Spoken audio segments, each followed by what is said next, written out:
দেখুন আমাদের এরিয়ায় এখন আজ 18 জুন 2024 ইংরেজি সকাল 9টা বাজে। এই সময়ে ঘূর্ণিঝড় সৃষ্টি হয়েছে আমাদের ডিভিশনাল সিলেট ডিস্ট্রিক্টে। এই যে নিয়ারেস্ট অফ নবীগঞ্জ এরিয়ায় আজ সকাল 9টায় অন্ধকারাচ্ছন্ন হয়ে গেছে, আকাশ একদম অন্ধকার হয়ে গেছে। প্রচুর বৃষ্টিপাত হয়ে বন্যার আকার ধারণ করেছে।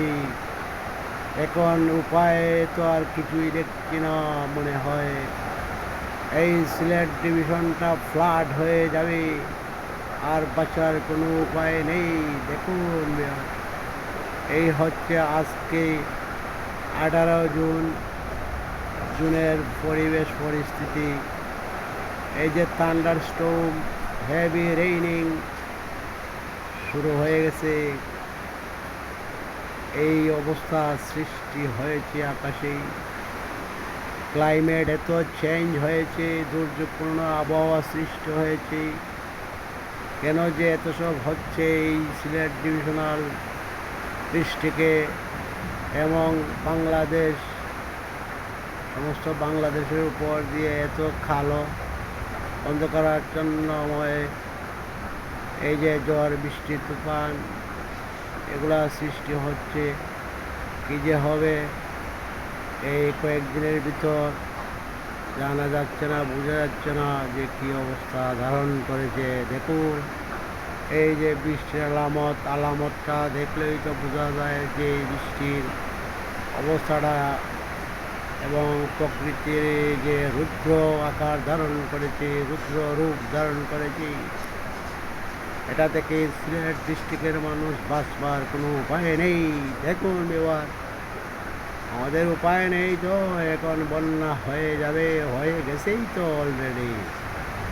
এখন যে কী করা উচিত ঠিক বোঝা যাচ্ছে না। আবহাওয়া এত খারাপ হয়ে গেছে, এই যে আবহাওয়া এত খারাপের কারণ ঠিক বোঝা যাচ্ছে না। এটা তো জুনের 18 তারিখ চলতেছে, বোঝা যাচ্ছে যেন দুনিয়া ভেঙে চুরমার করে ঝড় তুফান সৃষ্টি হয়ে গেছে, আকাশ অন্ধকার হয়ে গেছে। দেখুন সকালবেলা 9টা বাজে, এখন এই অবস্থা অন্ধকার, একদম অন্ধকার হয়ে গেছে, কিছুই দেখা যাচ্ছে না। এটা ক্যামেরা লাইটিং দিয়ে ভিডিওটা করেছি।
এই হচ্ছে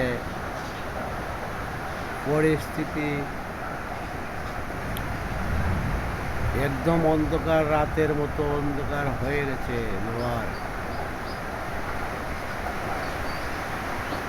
ভয় লেগে গেছে আকাশের মেঘের অবস্থা ঘনঘটা দেখে,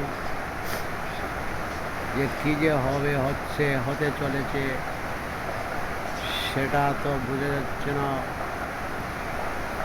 একমাত্র প্রকৃতি জানে, প্রকৃতির সাথেই আমরা কী ধরনের আচরণ করছি সেটা আমাদের মন মগজে আসে না কেন।